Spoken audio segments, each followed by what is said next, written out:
really cool. Wow. So what Nicole was talking about in Middle East, Eurasia, those were the areas and regions that I always looked to for borderless wine. It was pretty easy for me to see conflict and ways that wine could work through them. But as borderless wine has morphed, I started looking more at our own country, certainly towards our southern border, which we'll talk about later, but just what borderless wine could mean here at home in the United States. Which leads us to our next presenters. They will talk independently and together because there is a shared narrative going on in Vermont that is something that has also forever changed how I think about wine and, in fact, prejudice, institutional biases about what makes something great or where something great can come from, and just how pioneering and hard but worth it is to pursue something so great. First, I met Deirdre Heekin, who is the proprietress of La Garagista in Vermont. And we were in what is the most wild natural wine alternative tasting. And yet, when I zeroed in and tasted her wines, they had this articulation, they had something going on that made me go a little bit haywire. And I remember looking at Deirdre and saying, this is like bringing a knife to a gunfight. And from that moment, I've stayed with her in her work, championing hybrids, but hybrid grapes and vines as a means to farming and being able to farm how she wants to farm in a marginal, albeit with weather, and marginalized, albeit how it's viewed in the wine world. And God help anybody who follows the footsteps of her first, would you say, stage or assistant at La Garagista. They'll get into the particulars, but something very special happened when Krista Scruggs found Deirdre and Deirdre found her. And Krista, now this year, maybe even a little sooner than she had anticipated, has stepped off on her own with her label, Zafa Wines. But the collaboration and the work that both of them, in true partnership and in true building of a wine culture, a fine wine culture, and elevating and creating a community in Vermont is something that, like I said, has completely changed how I think about and view the idea of borderless wine. So next up, please welcome Deirdre Heekin and Krista Scruggs. I'll just stand here. You tell me when to click. Oh, I can tell you when to click. Just click away. Yeah, just make it up. Because we're going to make it up. So thank you, Peter. It's wonderful for us to be here tonight participating. We'd really rather be sitting, but we're happy to stand. Yeah, we're going to make us stand. We're happy to be here and honored to be here participating. Excuse me. We are very excited about this ongoing conversation. Excuse me. Yeah. Maybe hold my glass. Thank you. Yeah, right, exactly. I'm choking. Krista and I are actually having a glass of wine up here while we're talking because that's how we met, over wine, across a bar, at a table, and it's actually very important to us, especially the wine in the glass, and that wine itself, which Krista will talk about in a minute. Thank you very much.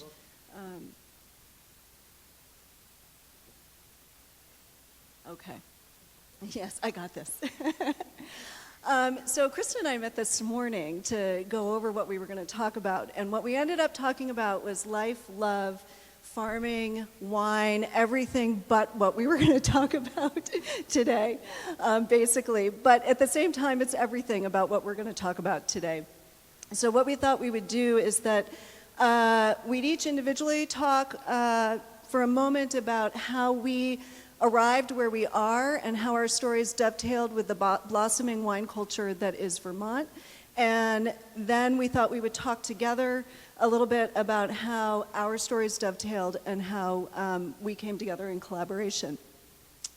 So my story, I found Vermont as a college student, and unexpectedly life takes you through all kinds of turns. I came here to Manhattan as a filmmaker and a story editor. I ended up in Italy with a performance art company, and that experience in Italy, I've had a few lightning strikes or lightning bolts in my life. Italy was one of them. It changed the course of my life, no doubt. The food and the culture and the experiences that my husband and I had there were kind of magnificent and so inspiring that when we came back stateside, we had both gone to school in Vermont. We decided to come back to Vermont and get our feet on the ground, decide if that's where we wanted to be, but we had this crazy notion that where we wanted to be and what we wanted to do was to open a restaurant. My husband is a chef, and he was a chef of our restaurant for 20 years, and I became, initially kind of by default, though I was always interested in wine, I became a self-taught sommelier and the wine director of the restaurant. That sounds super fancy for a 16 restaurant run by 2 people and 1 assistant.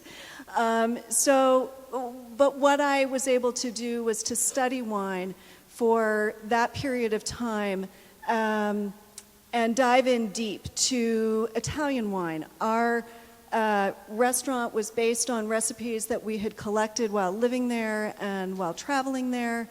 And I wanted to have wines, obviously, that would reflect that. So at the time, this is like mid to late 90s, everybody was really focused on Super Tuscans. They were focused on Barolo, Brunello, Chianti. They were not focused on the smaller, lesser-known regional indigenous varieties. And because I have always been an advocate for the underdog, and the fringe, I decided that that was going to be my course of study, that I would focus on these native varieties, and I wanted to curate a list that would introduce them to people and in combination with Caleb's food. So I kind of come by this segue into Vermont wine a little bit honestly. Like many sommeliers, I found myself wanting to learn more about fermentation, but my schedule running a restaurant in Vermont did not allow me to go away during the autumn. It's a really, really busy time there. And so I could never go participate in harvest. And I thought, well, you know what? I'm gonna figure this out on my own. I'm gonna make wine. I'm gonna buy fruit at the Boston market. You know, it doesn't matter where it comes from. So I bought things from California, I bought things from Italy, I made them in my claw-footed bathtub, and began to try and grapple and understand about fermentation. But in that process, I also understood that that's not really what I was after. What I was after was the wine being made in the field. So if I was going to learn about that, then I had to get in the field. And I was stymied. I was like, I live in Vermont. How am I going to manage this? But lo and behold, right around that same time, a very good friend of ours said, I just went to this winery down the street from me. They're making some really great wines. I think you should go check them out. And this winery was called Lincoln Peak. And I went to go visit Lincoln Peak, and in that visit, this sort of world opened up for me that I didn't know existed. I found out that there were about 20 operating wineries. This is in 2008. That there were about 20 operating wineries in Vermont working with what are called cold hardy or cross-pollinated hybrids. And what that means is they are Vitis vinifera or European varieties that are crossed horticulturally with native wild species, mostly a species called Vitis riparia. And I tasted through Chris Granstrom, the owner and the winemaker, and I was blown away. I was like, these wines, they're solid, They have a ton of potential. This is super exciting. And by the end of the day, I had packed 100 vines in the back of my car and went home and planted. And I thought, okay, this will be an experiment. I'm going to plant these vines. If it works out, I'm going to make a little wine for the restaurant. I'm going to understand what the growing means. I'm going to learn a lot from this crazy wild idea. And the moment I went into the field and then combined that with the work in the cellar, I was hooked. I went seriously down the rabbit hole and found that what I think is my vocation. And I have wanted to become a serious advocate since that time for these sort of maligned varieties, as Peter was saying. There's a history before me. I would consider myself part of the first wave of new producers. Back in the mid-90s, between the early and mid-90s, there were a group of people in Vermont who were planting. When you find a new wine region, and every state in the country is growing wine, when you find a new wine region, they always kind of start out the same way. You have farmers who are struggling, who are looking for a new agricultural crop that they can get a value-added product from. Or you have retired business folks who have some capital, who have this kind of lovely idea of like, I love wine. I think I want to grow wine. I think I want to make wine.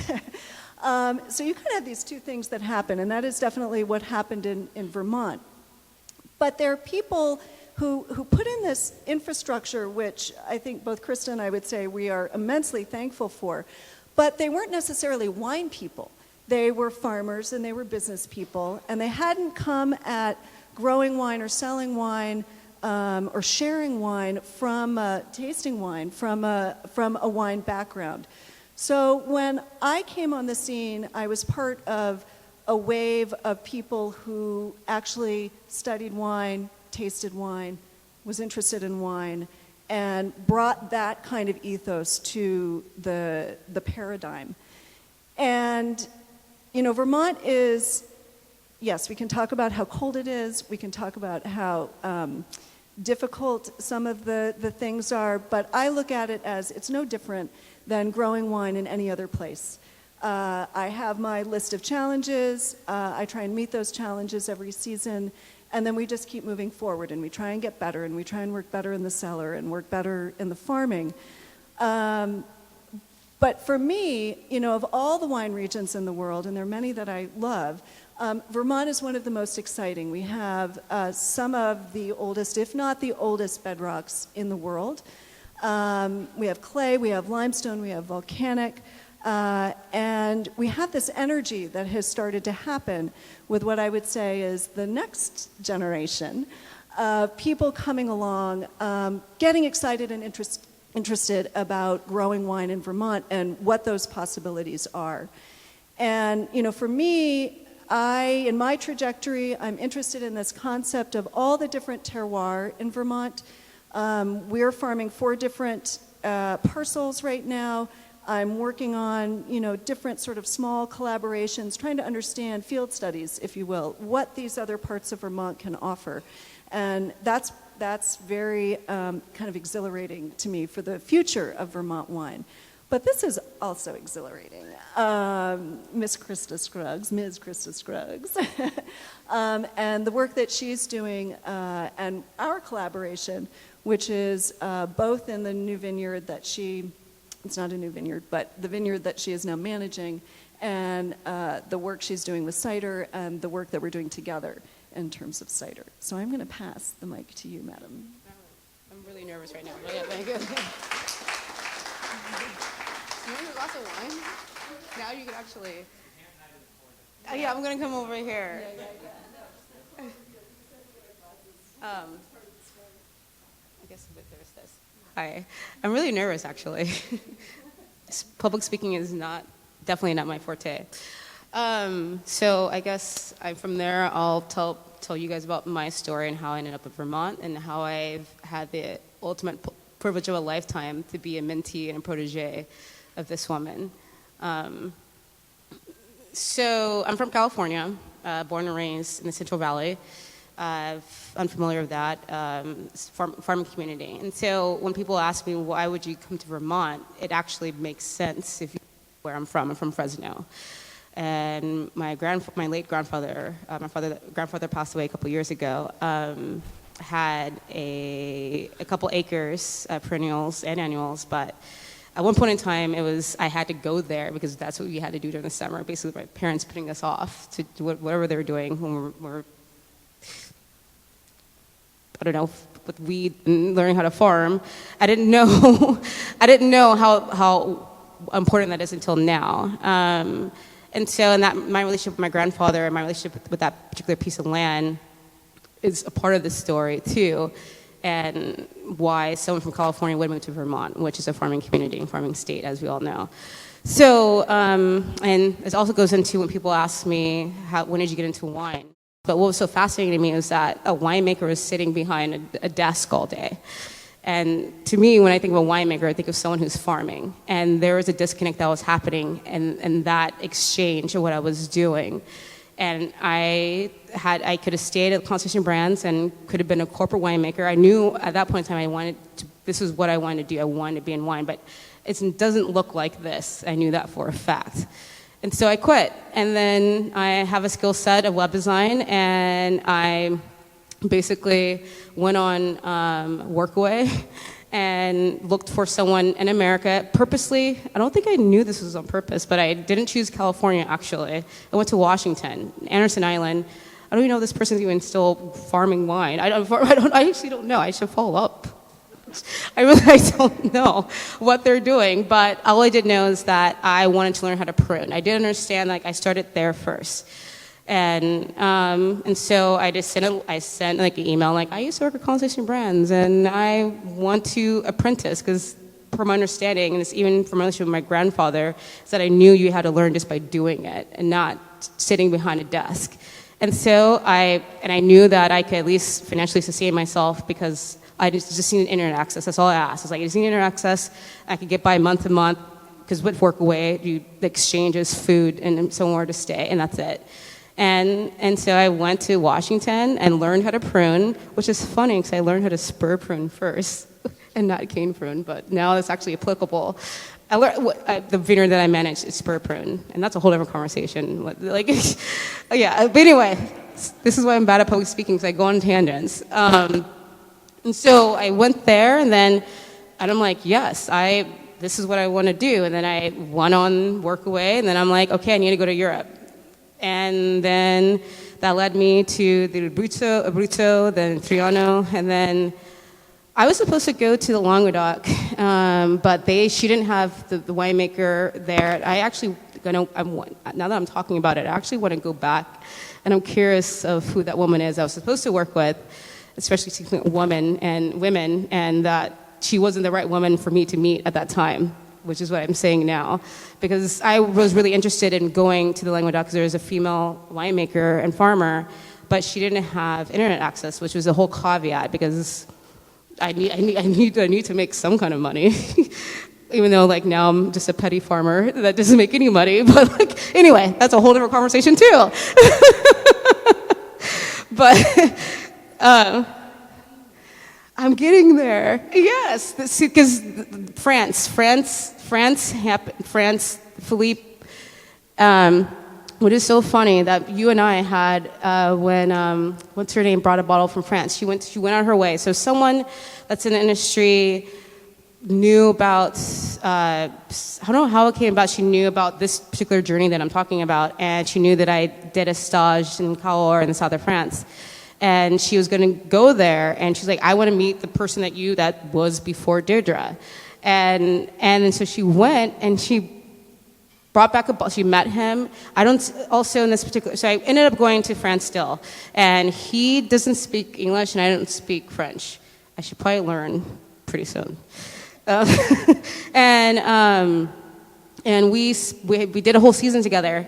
And that was one of the most beautiful is language has nothing to do with language other than an understanding of that connection. And there's understanding that he knew why I was there and what my intent and purpose was.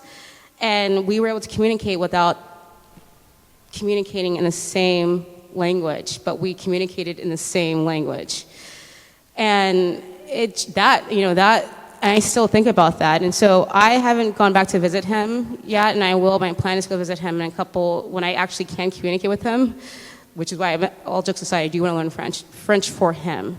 And, but a friend of ours went to go visit him. She saw him before I will get to see him, and brought back a bottle last summer, of the 2017 vintage. And did I cry? I cried, because it was him that inspired me to be a vigneron. So I came back to the States.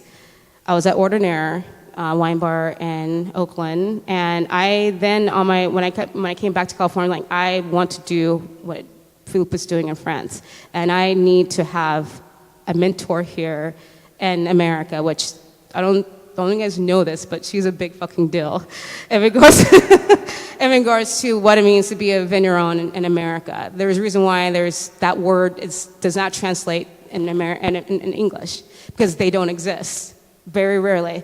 No, and she is one of the few people in America that is what I aspire to be.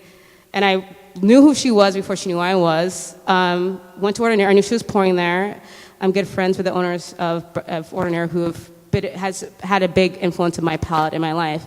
And I was nervous as fuck. I was like, but I knew that this was my opportunity, and I didn't know what was going to come from this. But I introduced myself, like, hi, my name is Krista. I told her this long-ass-winded story that you guys are hearing right now of why I was there, and I said I just want a chance to work with you just for a harvest. And one of my favorite quotes is that there's nothing harder in life than being given a chance.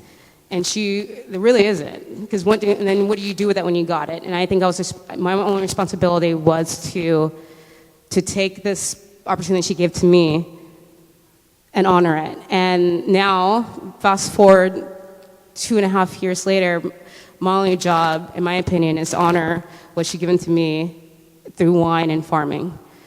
And that is mentorship for me, and which continues. So that's that.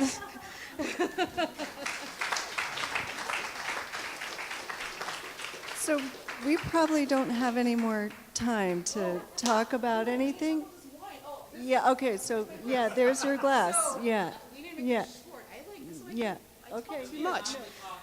No, but this is the wine that when we met, it's Lugaroo. And so when I met her at Ordinaire, this is the wine that we talked over. This is the wine that inspired me to move across the country from California to be what I'm doing right now. It was this glass. She didn't know that she was going to bring this. And the wine that you'll be tasting today of my co-ferment of cider and grape must is also from the same variety that came from this. And so this is a really important wine for us in our story, because this is what inspired me to which I continue to aspire to be you in that way. Seriously. Cheers. Cheers. Cheers. Thank you.